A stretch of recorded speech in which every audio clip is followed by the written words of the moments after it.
ये जो लोग कहते हैं मेरा जिस्म मेरी मर्जी, ये बात याद रखे, पूरी कायनात के अंदर सिर्फ एक जात मेरे अल्लाह की है जो ये कह सकती है कि जो मैं चाहूं करूं। अल्लाह के अलावा नबी पैगंबर मुरसल भी इस बात का दावा नहीं करते कि हम जो चाहें करें। नबी रसूल पैगंबर भी अल्लाह के हुक्म के पाबंद है। नबी रसूल भी अल्लाह के हुक्म के पाबंद हैं। और ये कहा जाए मेरा जिस्म मेरी मर्जी, ये बात कोई काफिर करे तो करे, लेकिन मुसलमान औरत को ये जेब नहीं देता। ये सिर्फ औरत ही नहीं, मर्द भी ये बात नहीं कर सकता। मुसलमान मर्द भी ये बात करने का मजाज नहीं है। अल्लाह के नबी का फरमान है, ला युमिनु अहदुकुम हत्ता तबअ अहवाहु लिमा जितु बिही। फरमाया कोई बंदा उस वक्त तक मुसलमान हो ही नहीं सकता जब तक अपनी ख्वाहिशात को मेरे दीन के ताबे नहीं कर लेता। हजरत गिरामी कदर गौर फरमाएं, औरत है कोई टूटा हुआ बर्तन नहीं, कोई रद्दी और गंदा बर्तन नहीं, औरत है। औरत अगर बेटी है ना तो ये खुदा की रहमत का निशान है। औरत अगर बहन है तो इज्जत और इफ्फत का ये पैकर है। औरत अगर बीवी है तो ये मेहर व वफा की हकदार है। औरत अगर मां है तो बेटे की बख्शिश का ये जरिया है। और गौर करें, एक टूटा बर्तन जो चौक में पड़ा रहे सारी रात, हर आने वाला कुत्ता उसमें मुंह मारे, मुझे बताएं उस बर्तन में कोई बंदा खाना पीना गवारा करेगा?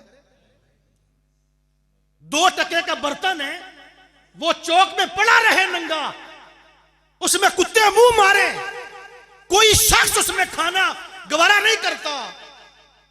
चे जाए कि औरत ऐसी हो, औरत का तो दामन पाक होना चाहिए, क्योंकि कल को उसने मोहम्मद अरबी के गुलामों को जन्म देना है।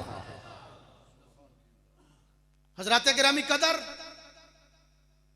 हम कहां जा रहे हैं? हमारी सोच कहां जा रही है? ये ना कहो कि मेरा जिस्म मेरी मर्जी। मैं एक मिसाल दिया करता हूं।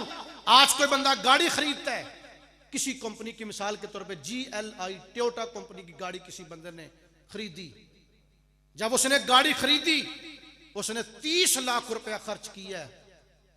उसको कंपनी ने एक बुक दी, उसको इंस्ट्रक्शन बुक दी कि ये गाड़ी की इंस्ट्रक्शन बुक है, इसके मुताबिक गाड़ी चलाना, इतनी रनिंग पूरी करना, इतनी रीडिंग के बाद इसका इंजन ऑयल चेंज करना, इतनी स्पीड के साथ इतने किलोमीटर तक चलाना। मुझे बताए कोई बंदा ये नहीं कहता कि 30 लाख रुपया मैंने खर्च किया, मेरी गाड़ी मेरी मर्जी। कभी तुमने किसी बंदे को देखा जो कहता हो कि मेरी गाड़ी मेरी मर्जी? कंपनी कौन है मुझे समझाने वाली? लोग कौन है मुझे दर्श देने वाले? अरे जब तुम गाड़ी खरीद कर अपनी मर्जी से नहीं चलाते, कंपनी की हिदायत के मुताबिक चलाते हो, ये तेरा वजूद 30 करोड़ जरसूमा में से एक जरसूमा तेरी मां के पेट में उतरा था। जिस रब ने तुझे सोना इंसान बनाया, अगर वो चाहता तो तू मर जाता मां के पेट के अंदर, तुझे बचपन में मौत आ जाती।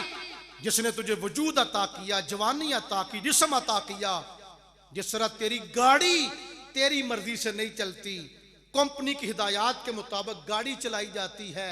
इस गाड़ी का खालिक रब्बुल आलमीन है। उसने इस गाड़ी को चलाने के लिए इंस्ट्रक्शन बुक कुरान की सूरत में अता कर दी है कि मेरे बंदो, मेरे कुरान के मुताबिक इस गाड़ी को चलाते जाना, ना कभी एक्सीडेंट होगा, ना तुम्हारी गाड़ी कभी खराब होगी। तो अल्लाह तबारक व तआला से दुआ है कि अल्लाह ताला मेरी कौम की बेटियों को ऐसी गंदी और बदकिरदार औरतों की तकलीद करने की बजाय अल्लाह तबारक व तआला हजरत फातिमा की तकलीद करने की तौफीक अता फरमाए।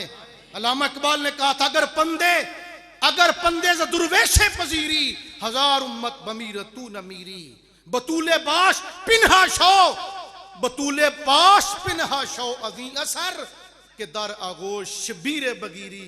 इकबाल ने कहा था, तू एक दुर्वेश की बात मान ले, 1000 कौमें मर जाएंगी पर तू नहीं मरेगी, तू पर्दा करके घर में बैठ जा, अल्लाह ताला तुझे भी हुसैन की तरह का शबीर जैसा गयूर पुत्र अता कर देगा।